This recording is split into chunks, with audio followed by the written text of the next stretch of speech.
ৰ ৰিংকু বাচন বাচন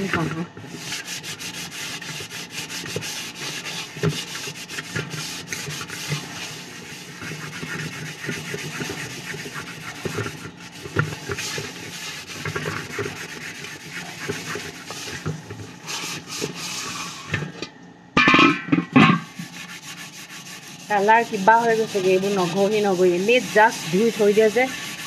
চাবোন অকণ মাৰি ধুই থৈ দিয়া কালাৰ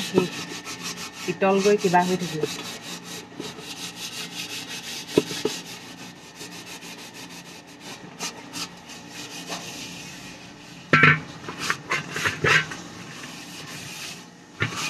বাহিৰলৈ যে আহিবই মনে যায় ইমান ৰ'দো উঠে ইমান গৰম ভিতৰৰ পাকঘৰটোতো অকণমান ঠাইতে ধুবলৈ দিগদাৰ হয়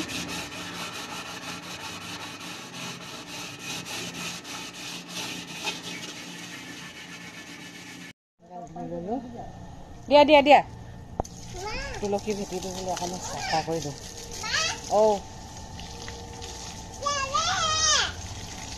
ইমান লেতেৰা হৈছে মানে আজি বহুত কাম আছে বজাৰ কৰিবলৈ আছে মানুহ মাতিবলৈ আছে প্ৰথমতে ভাবিলোঁ দেউতা সকাম নাপাতোঁ বোলো এনেই জাষ্ট নাম গাই থৈ দিম কিন্তু এতিয়া যোৱাকালি ৰাতি আমি ডিচিশ্যন ল'লোঁ নাই বোলো পাতোঁ অলপ মানুহ মাতিলোঁ সেইবুলি বহুত বেছিও নহয় 25-30টামান হ'ব কিয়নো দেউতাই ইমানখিনি দি থৈ গৈছে দেউতাৰ কাৰণে যদি কৰিব নোৱাৰোঁ তাৰ কাৰণে কৰিম ন বোলে ওপৰৰ পৰা চাই থাকে বুলি কয় তেওঁ ভাল পাব ল'ৰাটোৱে কৰিব পাতিব লৈছে বুলি আগতে পতাই হয় এতিয়া 2 বছৰমানহে হ'ল পতা হোৱা নাই গম পাইছেনে ইটো সিটো ওলাই থাকে আমাৰ ইটো ওলাই থাকে সেইটো কাৰণে পাতিব পৰা নাই তাৰপিছত তাতকৈ ডাঙৰ কথা সৰু বাইটো লণ্ডনতে এতিয়া পাতিব বামুণ মাতিছে তেওঁ বোলে দেউতাৰ যেতিয়া ট্ৰিটমেণ্ট চলি আছিলে তেতিয়া দেউতাক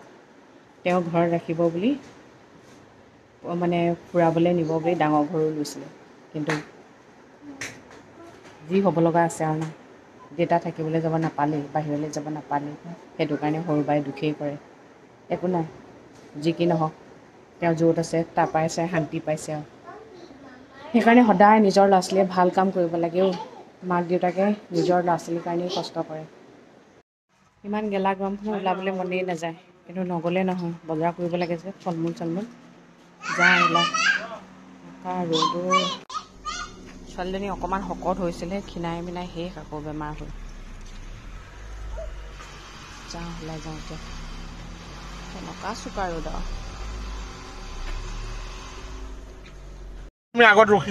ইমান গৰম পৰিছে আমি এতিয়া কুঁহিয়াৰ ৰস খাম বনাবলৈ দিছোঁ আমি আগলৈ ৰখিছোঁ হা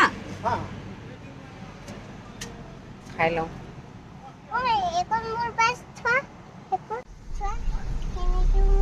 এইখন আমাৰ বাছখন বজাৰ কৰাৰ আগত বোলো বাছখন এবাৰ মানুহজনে লগ কৰি যায় এয়াই হৈছে তেজপুৰৰ STC তোমাৰ বাছ নি এইখন তোমাৰ বাছ হয় জানো এই জুচ আহি গ'ল দেই 13 নম্বৰ STC আছে আৰু 22 নম্বৰ জন আছে STC 22 নম্বৰ নীলমণি দাই দিছে তেতিয়া আপোনাৰ STC মানুহ আহিবলৈ নাই আৰু ৰবা মা দে আপুনি ওলাই যাওক মিছন তেল ডিপোত আপোনাৰ মই কৈ থৈছো 2500 টকা লিখাই থৈ গুচি যাব 5000 ভৰাই যাব আৰু শুনক না শুনক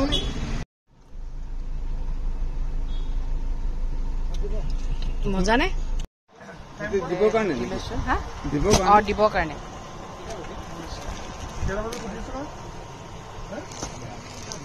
এটা এটো 200 হ'ব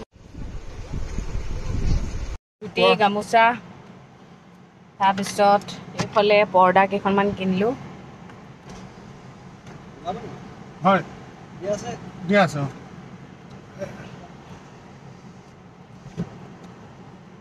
কাৰিকৰ পোৱাই নাই বিচাৰি কাৰিকৰ পোৱাই নাই এতিয়া যেনে তেনে এজন পাইছোঁগৈ আৰু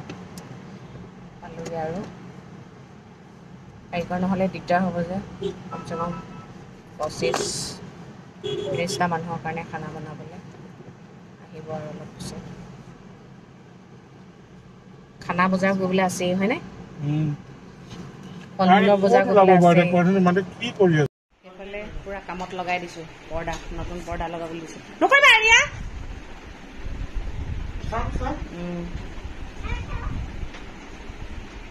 এইফালে এতিয়া মা মানে খিৰিকীখনত পৰ্দা লগোৱাই নাই এখন লগাবলৈ দিছোঁ লগাই দিয়ক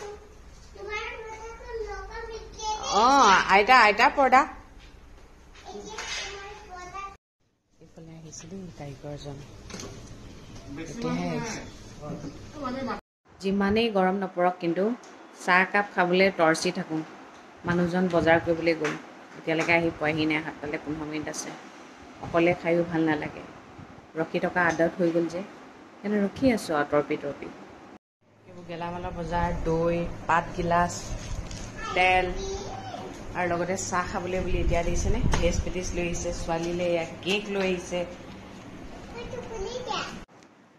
হা এইকণো যদি দেউতাৰ কাৰণে কৰিব নোৱাৰোঁ ভাবিছিলোঁ নাপাতোৱেই আৰু এনেই নিয়মটো কৰি থৈ দিম কিন্তু যোৱাকালি ৰাতিয়ে সিদ্ধান্ত ল'লোঁ যে পাতিম বুলি এতিয়া আকৌ আহি পাবহি ছাৰপ্ৰাইজ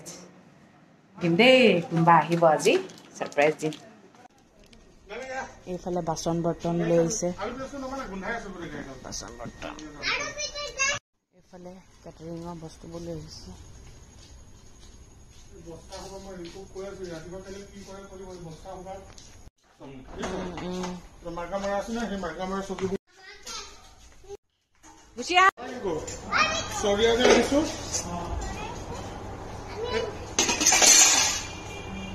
লেপেৰা হৈ আছে এইটো ৰুমতে আমাৰ খোৱা বোৱা কৰা হয় কিন্তু বেলেগ গৰম হৈ আছে ওচৰত বেলেগ গৰম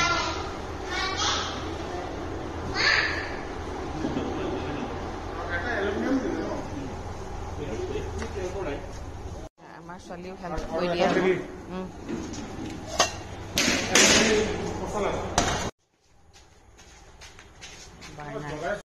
এতিয়া যাওঁ জতায়তৰ ঘৰলৈ আৰু ডাঙৰ মামা ঘৰলৈ মাতি থৈ আহোঁ ফোনত মাতিলে বেয়া দেখায় যে সেইকাৰণে নিজে গৈ মাতি আহোঁগৈ মানে ফোনটো হ'ল বুলি আৰু ফোনটোতে চবকে মাতিলে ভাল নেদেখে এয়া পালেহি আমি জেঠাই ঘৰ অন্ধকাৰ দেখোন বাৰান্দাত বহি আছে এইফালে এতিয়া মামাহঁতৰ ঘৰলৈ আহিলোঁ এয়া সৰু মামা ঘৰ এয়া ডাঙৰ মামা ঘৰ সৰু মামাহঁত কাইলৈ চেন্নাই যাব এইফালে মামী মাতি আছে দেই এইটো হৈছে ডাঙৰ মামা ঘৰ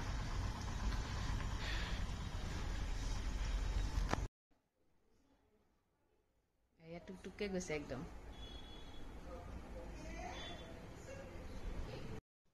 মামাহঁতৰ ঘৰৰ পৰা আহিলোঁ এতিয়া 9:49 হৈছে আমাৰ ডাঙৰ বা আৰু ভিনদেউ আহি আছে দেউতাৰ সকামৰ কাৰণে তাৰপিছত সেয়া চব কাম হ'লগৈ আৰু কাইলৈ এতিয়া ধুনীয়াকৈ সকামটো হৈ গ'লেই হৈ গ'ল আৰু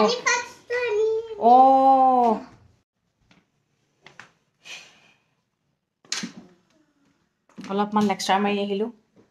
মামীহঁতৰ লগত কাইলৈ বেংগলোৰলৈ উৰা মাৰিব উৎকৰ্ষক কৈছোঁ আৰু ভালকৈ পঢ়িবলৈ ল'ৰা ছোৱালীবোৰ আকৌ বাহিৰলৈ ওলাই গ'লে অকণমান সাল সলনি হয়েই আৰু চেঞ্জ এটা হয়েই বাৰু ন ভাল সলনি হওক বেয়াবোৰ সলনি হ'ব নালাগে সেইটোৱে বিচাৰোঁ ভাল মানুহ হওক ভাল মানুহ হৈ আহক আমাৰ আকৌ আৰিয়াই আকৌ মামী আকৌ খুব ভাল পায় ন তাত গৈ গাখীৰে খালে খুব গাখীৰ খাইছে একদম খুব গাখীৰ খালে ঘৰত খা বুলি ক'লেও নাখায় ল'ৰা ছোৱালীবোৰ কেলৈ এনেকুৱা বাৰু ঘৰত যে একো নাখায় লোকৰ ঘৰত যে চব খায় মই বুজি নাপাওঁ মানে তেন্তে কি কওঁ তেন্তে আজিলৈ হ'ব ইয়াতে ৰাখোঁ আৰু দেই সদায় কোৱাটোৱে কওঁ ভগৱানে সকলোৱে মংগল কৰক সকলো সদায় ভালে থাকক গুড নাইট